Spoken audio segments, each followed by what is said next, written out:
Okay, so the last thing that I want to talk to you guys about is how we want to interpret the findings of this, right? So what we've talked about, the basic results of this paper finds that rather than decreasing employment, this minimum wage increase in New Jersey rate relative to Pennsylvania, and in low-wage restaurants relative to high-wage restaurants. On the other hand, it's hard to reconcile these findings with any of the models that we laid out perfectly, right? If this was about market power, we would expect that the cost per burger would decrease rather than increasing because if this was about non-wage amenities being cut, we would expect to see some of the bigger non-wage amenities that are observable getting cut. We don't see that, right? If this was just about low elasticity of demand for the product, which might be the most reasonable explanation, then it's a little bit strange that we see different price effects for New Jersey versus Pennsylvania than for high and low wage establishments within. So the first thing we might want to know is this paper getting the very narrow question that it answers right? Or in other words, is this paper correct in concluding that fast food restaurants in Jersey increased employment, or at least didn't decrease employment when the minimum wage went up? There's a couple of reasons to think that they might be, right? So the first thing is we've talked about, this is a pretty good research design, right? It's pretty reasonable to think that Burger Kings in New Jersey operate the same way as Burger Kings in Pennsylvania, so the common trends assumption is fairly reasonable, right? The fact that the minimum wage increase happened in a different economic condition, right? The law passing the minimum wage increase happened in different economic conditions than the minimum wage increase itself, makes it less likely that we're getting this upward bias as a result of the political process, right?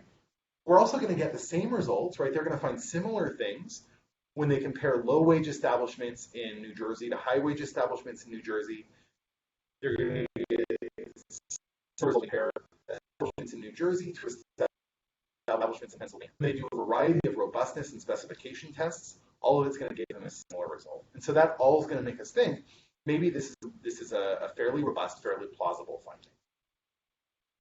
On the other hand, maybe what we're capturing here is a result of the fact that restaurants knew about this minimum wage in advance, right? So one criticism of this paper is maybe the reason that New Jersey establishments were paying had such low levels of employment relative to Pennsylvania before the minimum wage went into effect is because of the fact that they knew they were going to have to increase the pay of their workers. And rather than fire everybody, which is going to hurt morale and be a little bit disruptive and destructive, right, they just stopped hiring new people in advance of that minimum wage.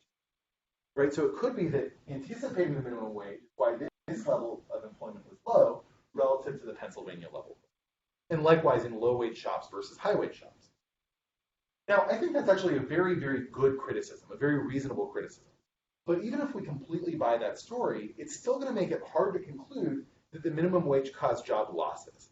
And the reason for that is because New Jersey and Pennsylvania, after the minimum wage increase, had basically the same level of employment per store. And similarly, right, the high wage and low wage shops had basically the same level of employment per store after the minimum wage. So even if we think that New Jersey essentially laid people off in anticipation of the minimum wage increase, once the minimum wage actually went into effect, if anything, establishments started hiring up again. Right, so if we're going to conclude this, what we would likely want to conclude is that they overestimated the negative effect on their bottom line of having to pay higher wages, right? Maybe they underestimated the number of burgers they could sell at higher prices.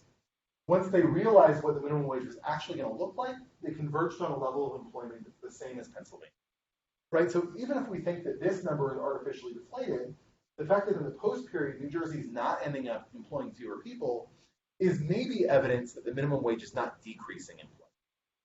Okay. Now, we're going to talk more about how to put this paper into the context of a broader set of papers, but we're going to do this for Thursday because we've already done a lot of work today. So that's all on today. Have a wonderful rest of your evening or morning or whenever it is that you're watching this video. And I look forward to discussing this paper with you, discussing the theory with you in class on Tuesday morning. All right. Thank you so much.